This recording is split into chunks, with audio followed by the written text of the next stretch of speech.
आज हम बात करेंगे ईबीएस से रिलेटेड बहुत ही इम्पोर्टेंट क्वेश्चंस के, जो कि आपके सीटेट एग्ज़ाम की दृष्टि से बहुत ही इम्पोर्टेंट हैं। अगर आप भी सीटेट एग्ज़ाम की तैयारी कर रहे हैं तो ये वीडियो और इसके सभी प्रश्न आपके लिए बहुत ही महत्वपूर्ण होने वाले हैं। तो फ्रेंड्स, अगर आप भी चैनल पर नए हैं तो एक बार चैनल को सब्सक्राइब करके वीडियो को बिना स्किप किए हुए लास्ट तक ज़रूर देखें। तो चलिए हम स्टार्ट करते हैं। टॉपिक है हमारा स्कूल जाना। तो बच्चे किस प्रकार से स्कूल जाते हैं। बांस और रस्सी के पुल का उपयोग कहाँ पर किया जाता है। तो बांस और रस्सी के पुल का प्रयोग किया जाता है आपका असम राज्य में। नेक्स्ट है आपका ट्रॉली। ट्रॉली का यूज किया जाता है आपका लद्दाख में। नेक्स्ट है आपका सीमेंट का पुल। सीमेंट का पुल सामान्य क्षेत्र या फिर समतल या फिर पानी के ऊपर बनाया जाता है। नेक्स्ट है बल्लम लकड़ी, जो कि केरल में पाई जाती है। ये लकड़ी की एक छोटी नाव होती है। नेक्स्ट है ऊंट गाड़ी।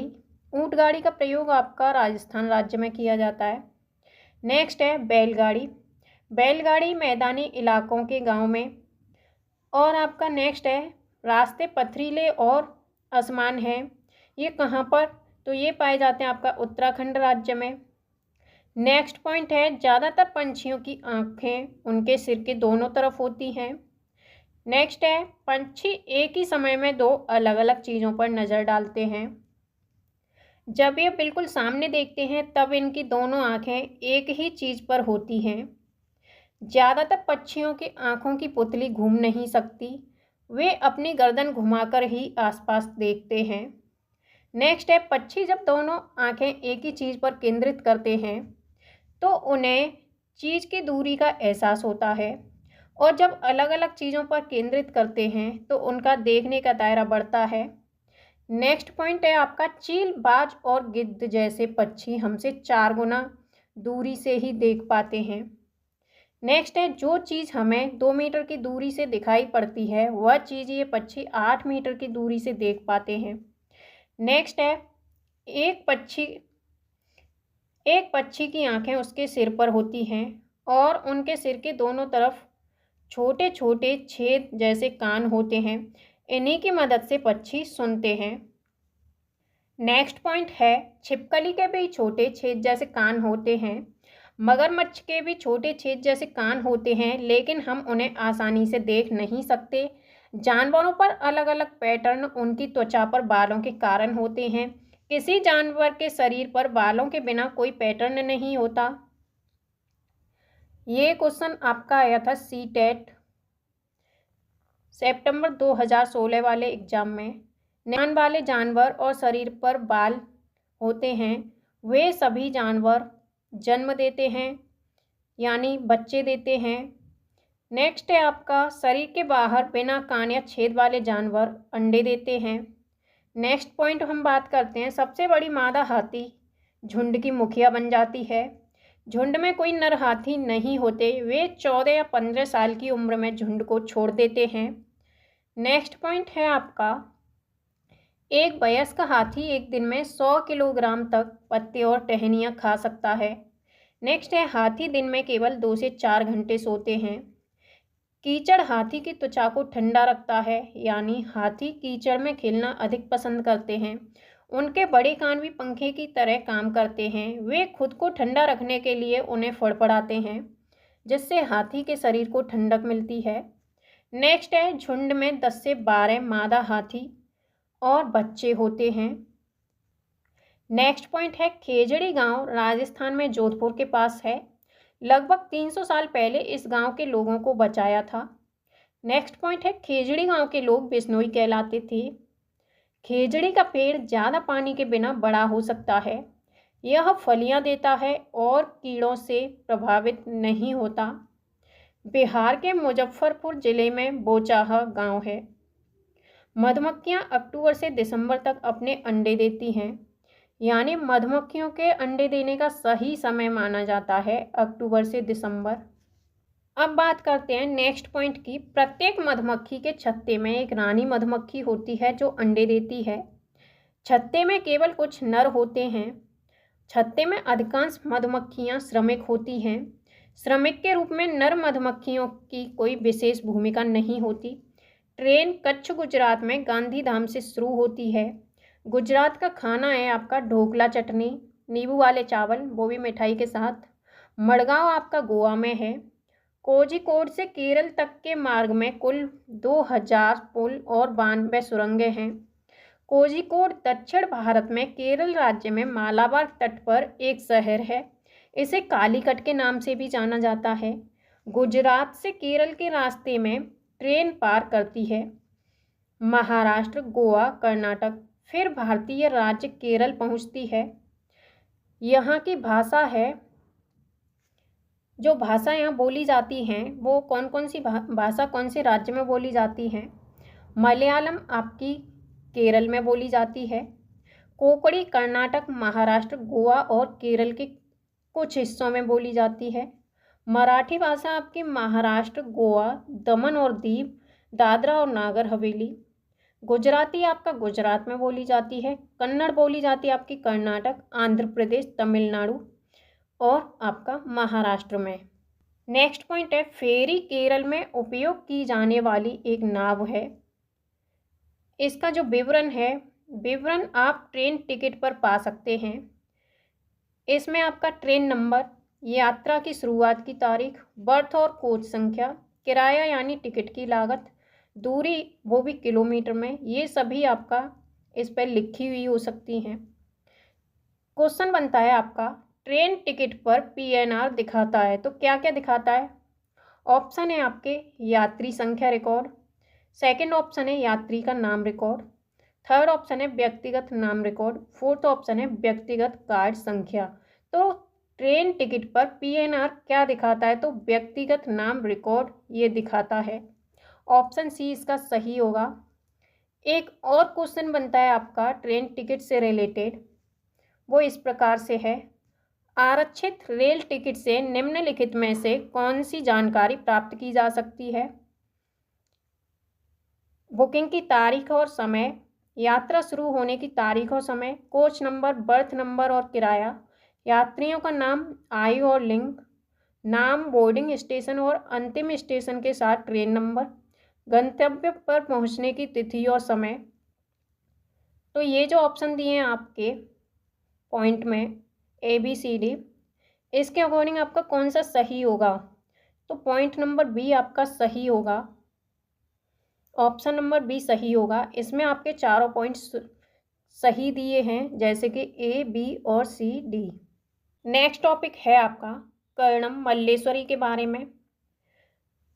तो पॉइंट है आपका, क्या तुमने अखबार में इनके बारे में पढ़ा है। कर्णम मल्लेश्वरी एक वेट लिफ्टर जिसे हम कहते हैं भारोत्तोलक, ये आंध्र प्रदेश की रहने वाली हैं। इनके पापा पुलिस में हवलदार हैं। जब ये 12 साल की थी तभी से वजन उठाने का अभ्यास करने लगी। अब वे एक बार में 130 किलोग्राम तक वजन उठा लेती हैं। कर्णम मल्लेश्वरी ने भारत के बाहर 29 मेडल जीते हैं। उनकी 4 बहनें भी रोज वजन उठाने का अभ्यास करती हैं। अब हम बात करते हैं मधुबनी पेंटिंग के बारे में। पॉइंट नंबर फर्स्ट है आपका, चित्र में डिजाइन को मधुबनी कहा जाता है। यह लोक कला का एक बहुत पुराना रूप है। बिहार में एक जिला है जिसे मधुबनी कहा जाता है, उसी के नाम पर इस पेंटिंग का नाम पड़ा। यह चावल के पाउडर के पेस्ट से पेंटिंग बनाई जाती है जिसमें रंग मिलाया जाता है। नेक्स्ट पॉइंट है, इन्हें बनाने के लिए नील, हल्दी, फूलों और पेड़ों के रंग आदि का प्रयोग किया जाता है। यानी इस पेंटिंग में, मधुबनी पेंटिंग में प्राकृतिक रंगों का प्रयोग किया जाता है। चित्रों में इंसानों, जानवरों, पेड़ों, फूलों, पंछियों, मछलियों और कई अन्य प्रकार के जानवरों को दिखाया गया है। नेक्स्ट है, पेलवनिका गांव आपका कर्नाटक में है। गिजुबाई बधिका गुजरात में रहते थे। उन्होंने बच्चों के लिए कई कहानियां लिखी। एक भारतीय रोबिन अपने अंडे सड़क के किनारे पत्थरों के बीच में देती है। कोयल कोए के घोंसले में अपने अंडे देती है। पंछी अपने अंडे देने के लिए ही घोंसले का निर्माण करते हैं। चूजे बड़े होने के बाद अपना घोंसला छोड़ देते हैं। नल्लमदा आंध्र प्रदेश में है। हिलगुंडी गांव आपका कर्नाटक में है। हिलगुंडी में बच्चों की पंचायत जो भीमसंग कहा जाता है। बरगद के पेड़ के बारे में, जो लटकती हुई शाखाओं की तरह दिखता है वह वास्तव में इस पेड़ की जड़ें हैं। डेजर्ट ओक यानी रेगिस्तानी ओक एक पेड़ है जो ऑस्ट्रेलिया में पाया जाता है। ओक के पेड़ की जड़ें गहराई तक जाती हैं और पानी पेड़ के तनों में जमा हो जाता है। अब है नेक्स्ट पॉइंट, असम में चावल की नई फसल के अवसर पर बिहू उत्सव मनाया जाता है। आपसे एक क्वेश्चन बनता है कि बिहू का त्यौहार किस राज्य में मनाया जाता है। बिहू या फिर कटी बिहू ये आपका असम राज्य में मनाए जाते हैं। नेक्स्ट है आपका माघ बिहू 14 और 15 जनवरी को या फिर असमिया कैलेंडर के 10वें महीने के पहले और दूसरे माह में मनाया जाता है। बिहू के अवसर पर बांस में भेला घर बनाते हैं। मुक्तापुर गांव आंध्र प्रदेश तेलंगाना राज्य के पोचमपल्ली जिले में है। नेक्स्ट है आपका पोचमपल्ली जिले में पारंपरिक व्यवसाय है कालीन बुनाई, खिलौना बनाना, इत्र उत्पादन आदि। ये चीज़ें उस जगह के नाम से प्रसिद्ध हो गई हैं जहां उन्हें बनाया जाता है, जैसे कि कुल्लू शॉल, मधुबनी पेंटिंग, असम रेशम, कश्मीरी कढ़ाई आदि। अब है आपका अबू धाबी है, तो ये आपका है संयुक्त अरब अमीरात में। चिट्टप्पन आपका यहाँ मलयालम में पिता के छोटे भाई को कहते हैं। कुंजम्मा आपका मलयालम में पिता के छोटे भाई की पत्नी को कहते हैं। केरल में कई फलों के पेड़ मिलते हैं जैसे कि नारियल, केला, कटहल, पपीता, सुपारी आदि। नेक्स्ट है आपका रेगिस्तान में उगने वाला एकमात्र पेड़ है खजूर। नेक्स्ट है केरल में विभिन्न मसाले मिलते हैं जैसे कि तेजपत्ता, इलायची, काली मिर्च आदि। गरम मसाला छोटी और बड़ी इलायची, लौंग, जीरा, दालचीनी, काली मिर्च, सौंठ आदि से बना हुआ होता है। लेफ्टिनेंट कमांडर वहीदा प्रिज्म भारतीय नौसेना में एक डॉक्टर हैं। लेफ्टिनेंट वहीदा परेड का नेतृत्व करने वाली पहली महिला हैं। वहीदा प्रिज्म जम्मू और कश्मीर के राजौरी जिले में धन्नड़ी से हैं। अब है नेक्स्ट पॉइंट, परेड में कुल आदेशों की संख्या 36 होती है। प्रिज्म ऐसा कांच होता है जो 7 रंग दिखाता है। तिब्बती, जिसे भोटी भी कहा जाता है, लद्दाख में बोली जाने वाली ये एक भाषा है। भोटी भाषा में माँ को आमाले कहा जाता है। भोटी भाषा में पिता को आवाले कहा जाता है। रेशम का कीड़ा अपनी मादा कीड़ा को उसकी गंध से कई किलोमीटर की दूरी से पहचान लेता है, यानी ढूंढ सकता है। चींटियाँ चलते समय जमीन पर कुछ ऐसा पदार्थ छोड़ती हैं जिसे सूंघकर पीछे आने वाली चींटियों को रास्ता आसानी से मिल जाता है। मच्छर हमारे शरीर की गंध, खासकर पैरों के तलवों की, और हमारे शरीर की गर्मी से हमें ढूंढ लेते हैं। सड़कों पर कुत्तों की अपनी जगह बटी हुई होती है। एक कुत्ता दूसरे कुत्ते के मलमूत्र की गंध से जान लेता है कि उसके इलाके में बाहर का कुत्ता आया हुआ है। जैसे हमें इतने सारे रंग दिखाई देते हैं, उतने रंग जानवरों को दिखाई नहीं देते। आमतौर पर माना जाता है कि दिन में जागने वाले जानवर कुछ रंग देख पाते हैं। रात में जागने वाले जानवर हर चीज़ को काली और सफ़ेद ही देख पाते हैं। सांप के बाहरी कान नहीं होते, जमीन पर हुए कंपन को ही वह महसूस कर पाता है। जंगल में ऊंचे पेड़ पर बैठा लंगूर पास आती मुसीबत जैसे शेर चीता को देख के एक खास आवाज़ निकालकर अपने साथियों को संदेश देता है। नेक्स्ट है आपका, कुछ पक्षी अलग अलग खतरों के लिए अलग अलग आवाज़ें निकालते हैं। जैसे उड़कर आने वाले दुश्मन के लिए एक अलग तरह की आवाज़ और ज़मीन पर चलकर आने वाले के लिए दूसरी तरह की आवाज़ निकालते हैं। मछलियाँ खतरों की चेतावनी एक दूसरे को बिजली तरंगों से देती हैं। कुछ जानवर भूकंप या तूफान आने से कुछ समय पहले अजीब हरकतें करने लगते हैं। जो लोग जंगल में रहते हैं वे जानवरों के इस व्यवहार को समझते हैं। वे जान लेते हैं कि भूकंप आने वाला है या कुछ अनहोनी होने वाली है।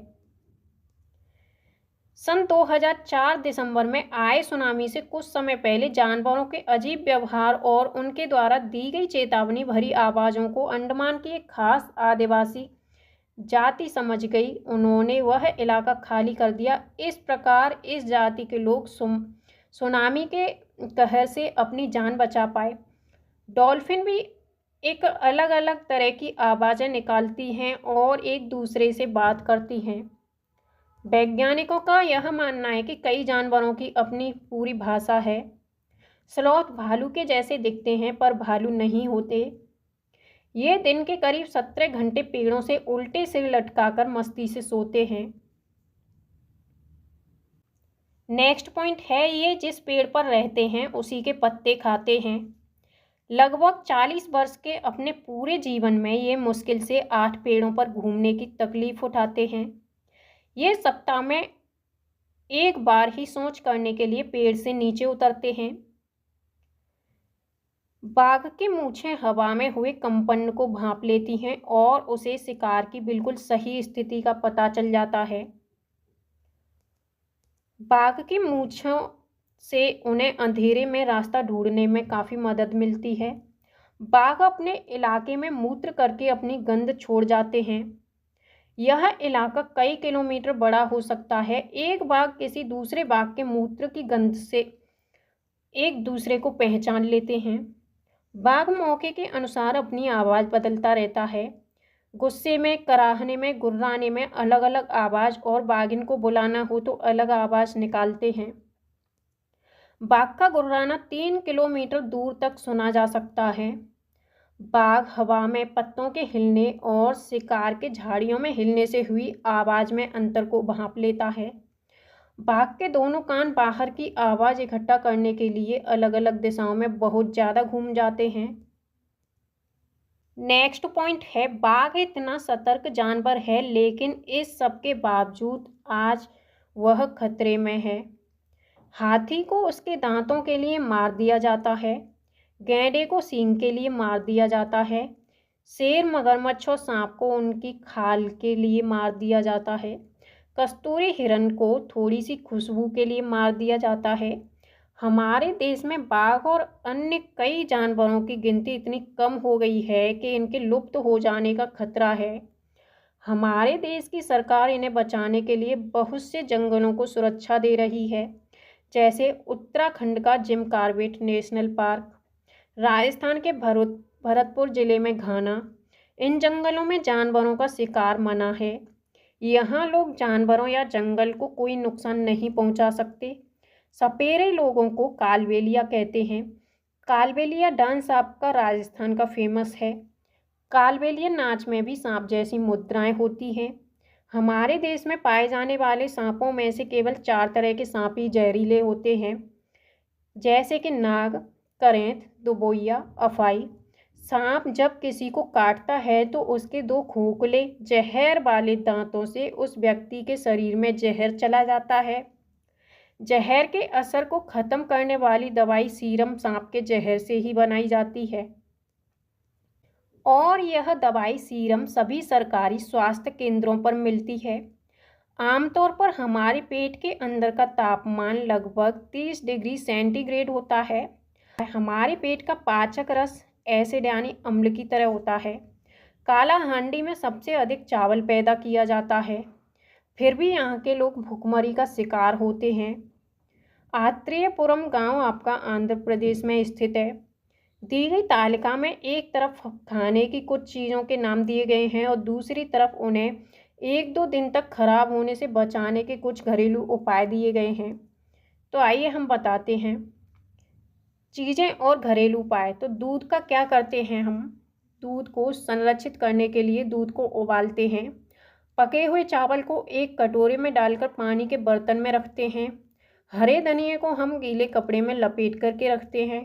प्याज और लहसुन को हम खुले में रखते हैं और नमी से बचा करके रखते हैं। अचार से पहले यानी अचार रखने से पहले शीशी और कांच के जार को धूप में सुखाया जाता है ताकि शीशियों में से नमी निकल जाए। अगर शीशी में थोड़ी सी नमी रह जाएगी तो अचार खराब हो जाएगा यानी सड़ जाएगा।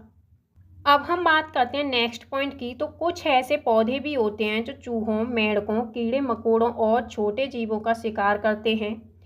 इनमें नीपेंथिन सबसे ज़्यादा मशहूर है। यह ऑस्ट्रेलिया, इंडोनेशिया और भारत के मेघालय राज्य में पाया जाता है। इसका आकार लंबे घड़े जैसा होता है जिसके ऊपर पत्ती का ढक्कन लगा होता है। घड़े से खास खुशबू निकलती है जिसकी वजह से कीड़े खींचे चले जाते हैं। पौधे के ऊपर पहुंचते ही कीड़े अंदर फंस जाते हैं और बाहर नहीं निकल पाते। कुछ बीज हवा में उड़कर बहुत दूर दूर तक पहुंच जाते हैं। कुछ बीज हवा में तो उड़ नहीं पाते, ये जानवरों की खाल और हमारे कपड़ों में अटक जाते हैं। पौधे स्वयं भी अपने बीजों को दूर तक छिटक देते हैं, जैसे कि सोयाबीन की फलियां पककर सूख जाती हैं तो छिटक करके बिखरने लगती हैं। प्रश्न है आपका, पिचर प्लांट यानी नेपेंथिस। तो ऑप्शन है भारत में कहीं पाया जाता है। सेकंड ऑप्शन है मेंढकों, कीड़ों मकोड़ों और चूहों को चतुराई से फंसाता है और खाता है। ऑप्शन सी, कीड़ों को आकर्षित करने के लिए उच्च तारत्व की आवाज़ें निकालता है। ऑप्शन डी, मुंह छोटे छोटे कांटों से ढका होता है। तो इसका राइट आंसर, सही आंसर होगा आपका ऑप्शन बी, मेंढकों, कीड़ों और चूहों को चतुराई से फंसाता है और ये खा जाता है।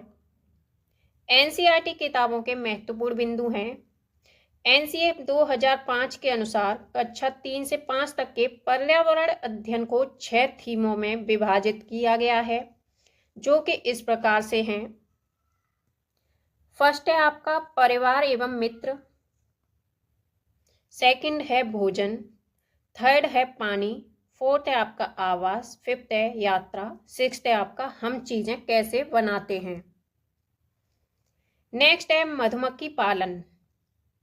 तो बिहार के मुजफ्फरपुर का बौचाहा गांव, इस इलाके में लीची के पेड़ बहुत अधिक पाए जाते हैं, इसीलिए इस क्षेत्र के लोग मधुमक्खी पालकर शहद बनाने का काम करते हैं। नेक्स्ट पॉइंट है मधुमक्खी पालन को एपीकल्चर कहते हैं।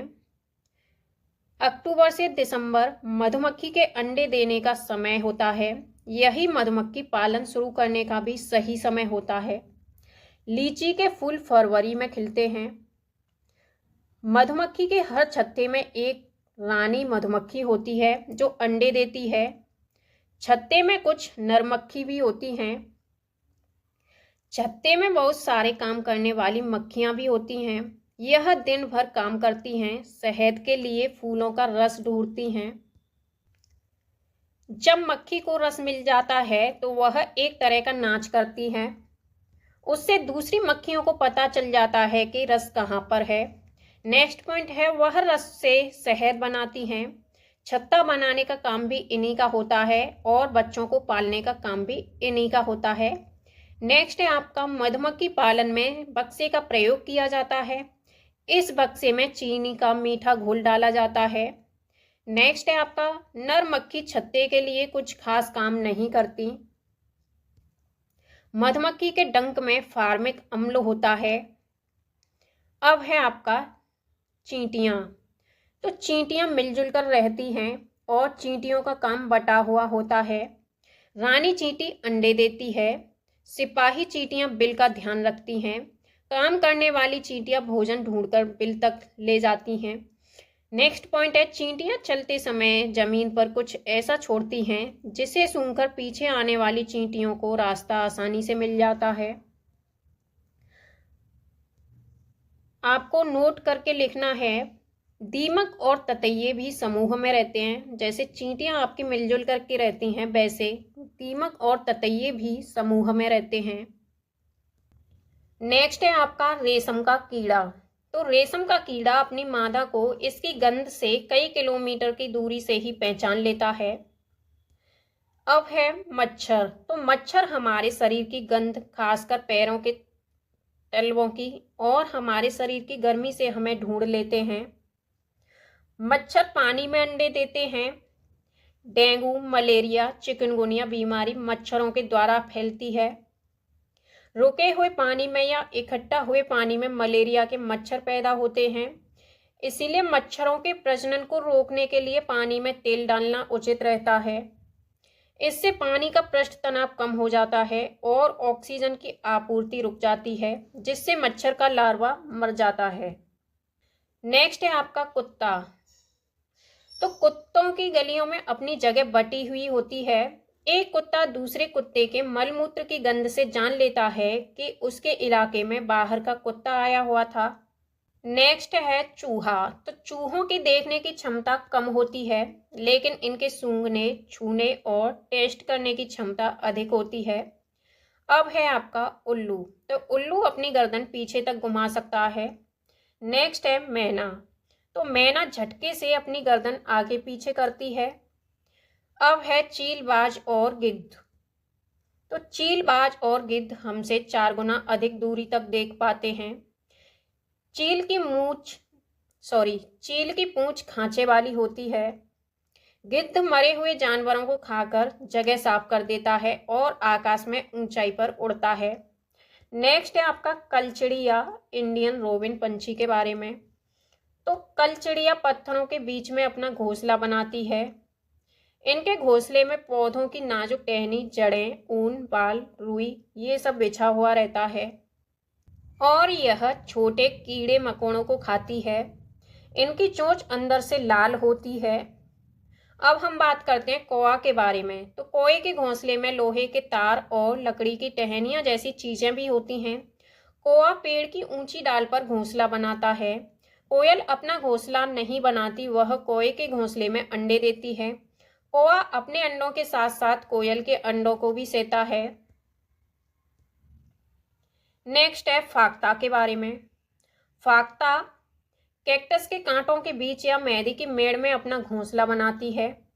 अब है गौरैया। तो गौरैया अलमारी के ऊपर, आईने के पीछे अपना घोंसला बनाती है। नेक्स्ट है बसंत गौरी। तो बसंत गौरी यह गर्मियों में टुक टुक करती रहती है। पेड़ के तने में गहरा छेद बना करके उसमें अंडे देती रहती है। नेक्स्ट है कबूतर। तो कबूतर पुराने मकान या खंडर में घोंसला बनाते हैं। अब है दर्जन चिड़िया।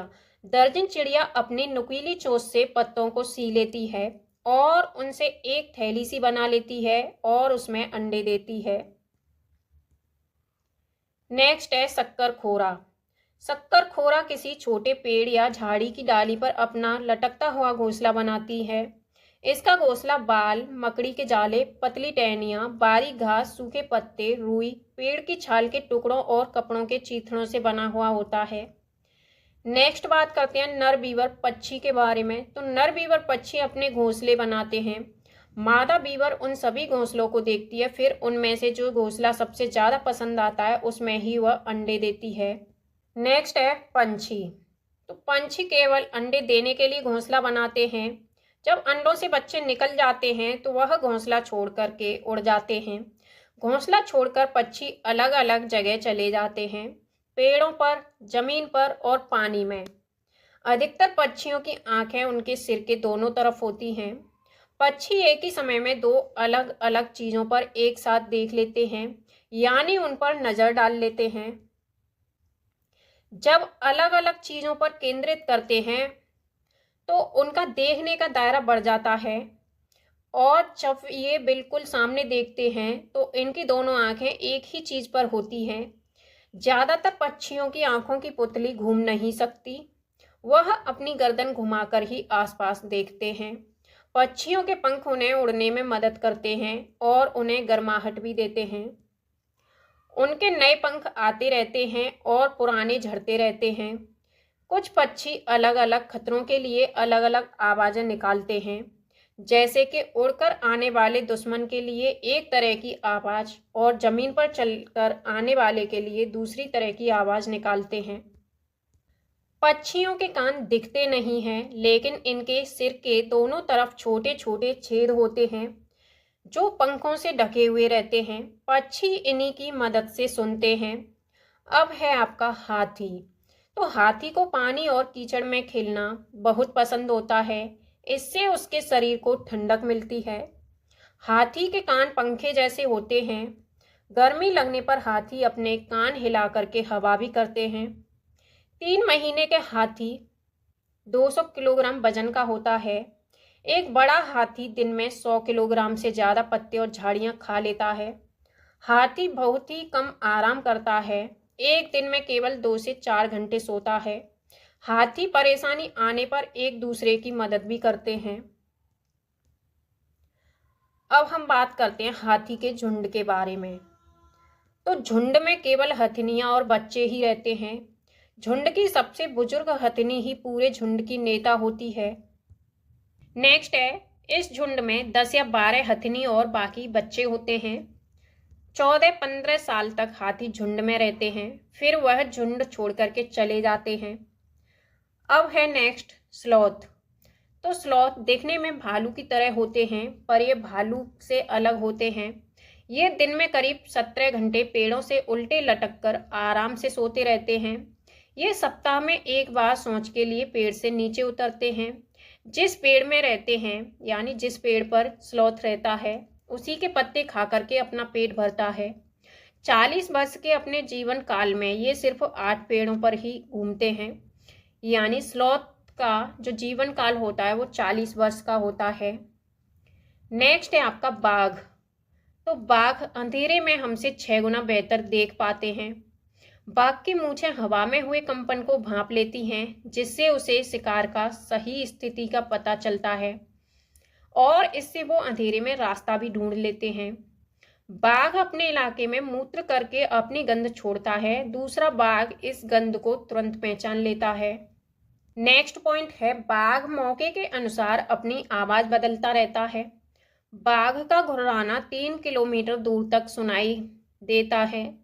बाघ के दोनों कान बाहर की आवाज इकट्ठा करने के लिए अलग अलग दिशाओं में बहुत ज्यादा घूम जाते हैं। बाघ हवा से पत्तों के हिलने और शिकार के झाड़ियों में हिलने से हुई आवाज के अंतर को तुरंत भांप लेते हैं। अब हम बात करते हैं सांप के बारे में। तो हमारे देश में केवल 4 तरह के ही जहरीले सांप होते हैं। इनके नाम हैं नाग, करेंत, दोबोइया तथा अफाई। जब सांप किसी को काटता है तो उसके 2 खोखले जहर वाले दांतों से उस व्यक्ति के शरीर में जहर चला जाता है।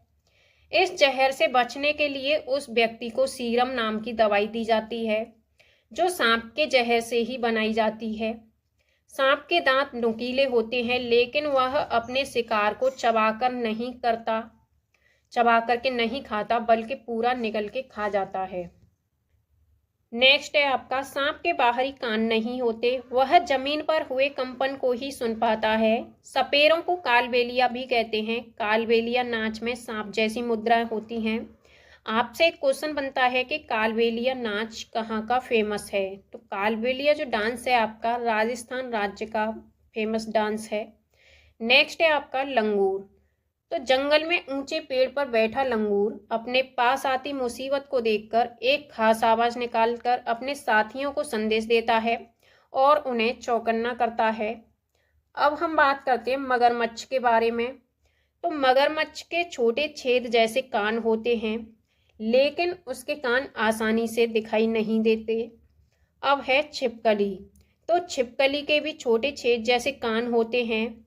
नेक्स्ट है मछलियाँ। तो खतरों की चेतावनी एक दूसरे को बिजली तरंगों से देती हैं। अब है डॉल्फिन। डॉल्फिन भी अलग अलग तरह की आवाज़ निकालती है और एक दूसरे से बात करती है। नेक्स्ट है आपका गिलहरी। तो गिलहरी के दांत हमेशा बढ़ते रहते हैं। दांतों से काटने और कुतरने के कारण इनके दांत घिस जाते हैं। अब बात करते हैं हम बिल्ली के बारे में। तो बिल्ली के दांत नुकीले होते हैं, जो मांस को फाड़ने और काटने के काम में आते हैं। नेक्स्ट है गाय। तो गाय के आगे के दांत पत्तों के काटने के लिए होते हैं और पीछे के दांत चपटे और बड़े होते हैं, जो घास को चबाने के लिए होते हैं। अब हम बात करते हैं अन्य जानवरों के बारे में। तो जानवरों की खाल पर जो डिजाइन होते हैं वह उनके बालों के रंग के कारण होते हैं। दिन में जागने वाले जानवर आमतौर पर कुछ रंग ही देख पाते हैं। रात में जागने वाले जानवर हर चीज को सफेद और काली ही देखते हैं। बहुत से जानवर किसी खास मौसम में लंबी गहरी नींद में चले जाते हैं, जैसे कि छिपकली। कुछ जानवर भूकंप या तूफान आने के कुछ समय पहले अजीब हरकतें करने लगते हैं। जंगलों में रहने वाले लोग समझ जाते हैं कि कुछ बुरा होने वाला है। जानवरों में भी देखने, सुनने और महसूस करने की शक्ति होती है। वैज्ञानिकों का मानना है कि कई जानवरों की अपनी पूरी भाषा होती है। जिन जानवरों के बाहरी कान व शरीर पर बाल होते हैं वे बच्चे देते हैं। जिन जानवरों के बाहरी कान व शरीर पर बाल नहीं होते वे अंडे देते हैं। स्तनधारियों की विशेषताओं में इनके शरीर पर बाल का पाया जाना और कान के मध्य भाग में और 3 अस्थियों मेलियन, इनकस व स्टेप्स का पाया जाना प्रमुख होता है। नेक्स्ट पॉइंट है, यदि कुछ प्रजातियों को छोड़ दें तो लगभग सभी स्तनधारी वर्ग के जंतु बच्चे देते हैं तथा जिन जानवरों में यह नहीं पाए जाते हैं वे अंडे देते हैं। नेक्स्ट टॉपिक है घास। तो घास का पौधा जितना जमीन के ऊपर होता है उससे कहीं ज़्यादा जमीन के अंदर फैला हुआ होता है। घास की जड़ें बहुत मजबूत होती हैं, इन्हें खुरपी से खोद करके निकाला जा सकता है। नेक्स्ट है आपका बरगद। तो बरगद के पेड़ की लटकन उसकी जड़ों तक होती है और ये टहनियों से निकलती हैं और आगे बढ़ते बढ़ते जमीन के अंदर चली जाती हैं। यह जड़ें मजबूत खंभों की तरह पेड़ को सहारा देने का काम करती हैं। नेक्स्ट बात करते हैं हम रेगिस्तानी ओक के बारे में। तो ऑस्ट्रेलिया में रेगिस्तानी ओक पेड़ पाया जाता है जिसकी ऊंचाई 11 से 12 फीट होती है।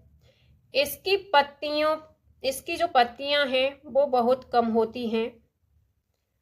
इसकी जड़ें जमीन के अंदर 250 से 300 फीट तक जाती हैं जब तक पानी तक न पहुंच जाए। यह पानी पेड़ की तनों में जमा होता रहता है। जब कभी इस इलाके में पानी नहीं होता या पानी की कमी पड़ जाती है तो वहाँ के लोग इसके तने के अंदर पतला पाइप डालकर पानी निकाल लेते हैं। नेक्स्ट बात करते हैं हम निपेंथिस। तो निपेंथिस नामक पौधा इंडोनेशिया, ऑस्ट्रेलिया और भारत के मेघालय में पाया जाता है। यह पौधा छोटे छोटे कीड़े मकोड़े और जीवों को खा जाता है, यानी उनका शिकार करता है। यह पौधा लंबे घड़े के जैसा दिखता है जिसके ऊपर पत्ती का ढक्कन लगा हुआ होता है और इसमें से खुशबू निकलती है जिसकी वजह से कीड़े मकोड़े उसके अंदर फंस जाते हैं। निपेंथिस पौधे को घटपर्णी पौधा भी कहा जाता है। नेक्स्ट बात करते हैं बीज के बारे में। तो बीज को प्राचीन समय में सूखी लौकी में रखकर उस पर मिट्टी का लेप कर देते थे और नीम की पत्तियां इन्हें कीड़ों से बचाती थीं। नेक्स्ट पॉइंट है, पौधे स्वयं भी अपने बीजों को दूर तक फेंक देते हैं और कपड़ों में चिपककर तथा पानी के जरिए भी ये एक जगह से दूसरी जगह पहुंच जाते हैं। सोयाबीन की फलियां पककर फट जाती हैं और उसमें से बीज बाहर निकल जाते हैं। काली मिर्च, सौंफ, गेहूं आदि बीज होते हैं। नाशपाती, भिंडी, करेला, खीरा, टमाटर, चीकू आदि में बीज होते हैं। मिट्टी में गोबर मिलाने से मिट्टी में कीड़ा नहीं लगता। नेक्स्ट है आपका फसल।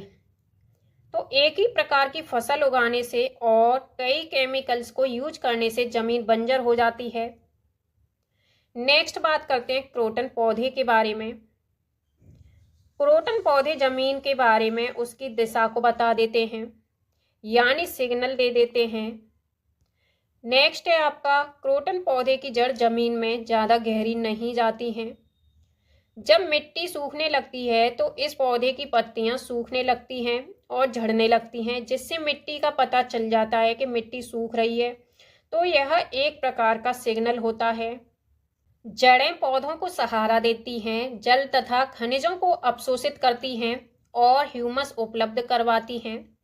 अब हम बात करते हैं सब्जियों के बारे में। तो अधिकतर सब्जियां पौधों के फूल होती हैं और कुछ सब्जियां पौधों का फल भी होती हैं। हरी मिर्च, टमाटर, आलू आया साउथ अमेरिका से। गोभी और मटर यूरोप से आए। कॉफ़ी बीन्स और भिंडी अफ्रीका से आई। सोयाबीन आपका आई चीन से। नेक्स्ट बात करते हैं हम केंचुए के बारे में। तो केंचुए जमीन में छेद बनाकर मिट्टी को मुलायम कर देते हैं। जमीन को इन छेदों से हवा और पानी मिल जाता है। केंचुए मृत पत्तियों और पौधों को खाते हैं और इनके मल से जमीन उपजाऊ बनती है। केंचुओं को किसानों का मित्र भी कहा जाता है। नेक्स्ट बात करते हैं हम झूम खेती के बारे में, यानी शिफ्टिंग फार्मिंग के बारे में। झूम खेती का तरीका बिल्कुल अलग है। एक फसल कटने के बाद जमीन को कुछ साल तक ऐसे ही छोड़ देते हैं, उसमें खेती नहीं करते। इस जगह जो बांस या जंगल उग जाता है उसे उखाड़ते नहीं हैं, बस गिरा करके जला देते हैं। यह राख जमीन में खाद का काम करती है। जमीन को जलाते हुए आसपास के पेड़ न जलें और जंगलों को नुकसान न पहुंचे, इसका भी ध्यान रखना पड़ता है। फिर इस जमीन में खेती की बारी आती है तो जमीन को जोता नहीं जाता, मिट्टी को हल्के से हिलाकर बीज छिड़क देते हैं। एक ही खेत में अलग अलग तरह के बीज जैसे मकई, सब्जियां, मिर्च और चावल बोए जाते हैं। फसल के समय भी अनचाही घास और पौधों को उखाड़ते नहीं हैं, उन्हें गिरा देते हैं ताकि वे जमीन की मिट्टी में मिल जाएं। इससे भी जमीन उपजाऊ बनती है। नेक्स्ट पॉइंट है, मुख्य फसल चावल की होती है, यानी झूम खेती में जो मुख्य फसल होती है वो चावल की होती है। फसल पकने पर गांव में सबसे बड़ा त्योहार मनाया जाता है और चेराव नाच भी करते हैं। इस नाच में जमीन पर बांस की डंडी लेकर दो दो लोगों की जोड़ी आमने सामने बैठती है। ढोल की ताल पर डंडियों को जमीन पर पीटते हैं। डंडियों के बीच लोग एक कतार में खड़े होकर कूदते हैं और नाचते हैं। स्थानांतरित खेती या झूम खेती उत्तर पूर्वी पर्वतीय तथा आदिवासी क्षेत्रों में की जाती है। इसे जनजातीय कृषि भी कहा जाता है। नेक्स्ट पॉइंट है, झूम खेती मिजोरम में होती है। मिजोरम की मुख्य फसल चावल है। मिजोरम में 3/4 लोग जंगल में रहते हैं। यहाँ खेती की लॉटरी निकाली जाती है। जमीन को साझा मानकर सभी लोगों को बारी बारी उस जमीन पर खेती करने का अवसर मिलता है। मिजोरम में मिजो भाषा बोली जाती है। मिजोरम में बांस के बर्तन बनाए जाते हैं। जिस मैदान में 1 टिन बीज बोए जाते हैं उसे 1 टिन जमीन बोलते हैं। कुड़ुक झारखंड की एक आदिवासी जनजाति है। कुड़ुक भाषा में जंगल को तोरांग कहते हैं। भारत के उत्तर पूर्वी क्षेत्रों में स्थानीय खेती करने का रिवाज है। बेलवनिका गांव कर्नाटक में है। जुलाई के महीने में प्याज उगाने का काम शुरू हो जाता है। खूंटी की मदद से खेत की मिट्टी को नरम किया जाता है। समय पर प्याज ना काटी जाए तो वह जमीन के अंदर ही सड़ जाती है। खरपतवार कुछ पौधे बिना बोए खेतों में अपने आप उग जाते हैं, जिन्हें हम खरपतवार कहते हैं। इन्हें निकालना जरूरी होता है, नहीं तो सारा खाद और पानी ये ही ले लेते हैं और फसल कम होने लगती है।